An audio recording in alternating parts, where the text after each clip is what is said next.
Assalamualaikum warahmatullahi wabarakatuh. Selamat siang semuanya. Bagaimana kabarnya hari ini? Semoga selalu sehat dan selalu diberkati oleh Tuhan Yang Maha Esa. Pada kesempatan kali ini kita akan belajar mata pelajaran Bahasa Indonesia pada kurikulum Merdeka di bab 7 dengan tema asal-usul. Dengan materi memahami teks nenek moyang kita. Capaian pembelajaran pada hari ini adalah menemukan dan mengidentifikasi informasi pada beberapa kalimat yang berhubungan. Nah anak-anak, bacalah teks nenek moyang kita di bawah ini secara nyaring. Nenek moyang kita. Sebagian orang akan menjawab dengan tempat kelahirannya, sebagian lainnya akan menjawab dengan daerah asal atau suku orang tuanya. Misalnya, Bugis atau Aceh. Ada juga yang menjawab dengan daerah asal kakek neneknya, atau malah kakek nenek buyutnya. Jika mereka tidak berasal dari daerah yang sama, misalnya kakeknya dari Jawa dan neneknya orang Dayak. Ada pula yang asal leluhurnya lebih jauh, misalnya Pakistan, Tiongkok, Arab, atau negara lainnya. Tidak jarang kita berjumpa dengan orang yang berdarah campuran. Di darahnya mengalir berbagai suku atau bangsa. Kalau sudah begitu, sebagian orang lebih senang menjawab, saya orang Indonesia. Dari suku atau daerah manapun dia atau orang tua dan leluhurnya, yang penting kita sama-sama orang Indonesia. Nah, sejak dahulu, orang-orang sudah pergi merantau, berpindah dari daerah asalnya, di tempat baru mereka menetap dan berkeluarga, dengan warga setempat atau pendatang lainnya. Tahukah kamu, migrasi manusia di muka bumi sudah terjadi sejak zaman purba. Menurut para ahli, berjuta-juta tahun lalu, pada awalnya belum ada manusia di pertiwi kita ini. Manusia pertama yang datang adalah Homo erectus dari Afrika. Tentu saja mereka tidak datang langsung ke Indonesia begitu saja. Mereka berpencar ke Eropa, Asia, sebagiannya ke Indonesia.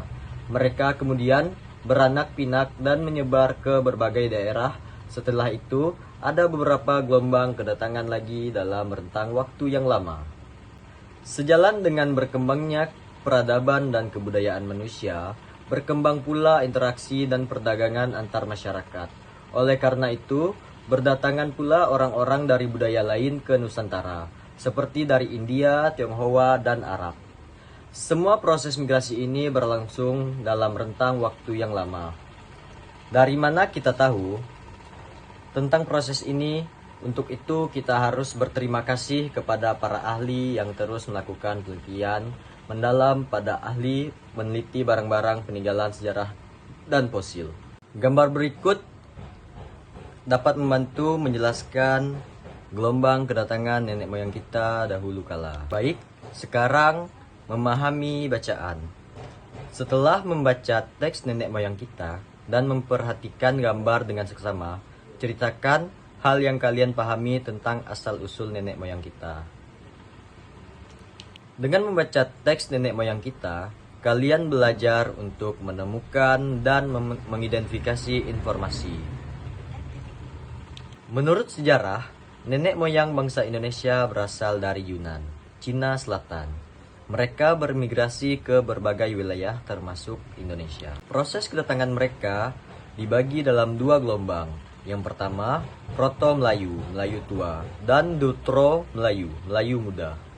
Bangsa Proto Melayu tiba di Indonesia sekitar 2000 sebelum Masehi, membawa kebudayaan Neolitikum terutama kapak lonjong dan kapak persegi. Mereka masuk ke Indonesia melalui dua jalur, yaitu jalur barat, Semenanjung Melayu, Sumatera, menyebar ke seluruh Indonesia. Jalur timur, Kepulauan Filipina, Sulawesi, dan menyebar ke seluruh Indonesia. Ciri fisik bangsa Proto Melayu: rambut lurus, kulit kuning kecoklatan, dan bermata sipit. Tercermin pada suku Sasak, Toraja, Dayak, dan Nias. Dutro Melayu datang ke Indonesia sekitar 500 sebelum Masehi, yaitu ras Indochina bagian utara dan masuk Indonesia melalui jalur barat, Semenanjung Melayu, Sumatera, dan tersebar ke wilayah Indonesia. Keturunan Dutro Melayu adalah masyarakat Jawa, Minang, Bali, dan Bugis. Jelajah kata. Perhatikan kata-kata yang disorot kuning di dalam teks nenek moyang kita. Dan berikut adalah artinya.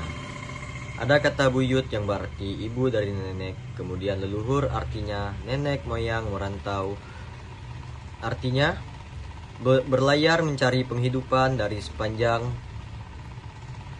suatu sungai ke sungai lainnya dan sebagainya. Kemudian ada migrasi, yaitu perpindahan penduduk dari suatu tempat negara dan sebagainya ke tempat negara dan sebagainya lain untuk menetap. Dan ada kata purba yang berarti dahulu atau tentang zaman yang ribuan atau jutaan tahun yang lalu.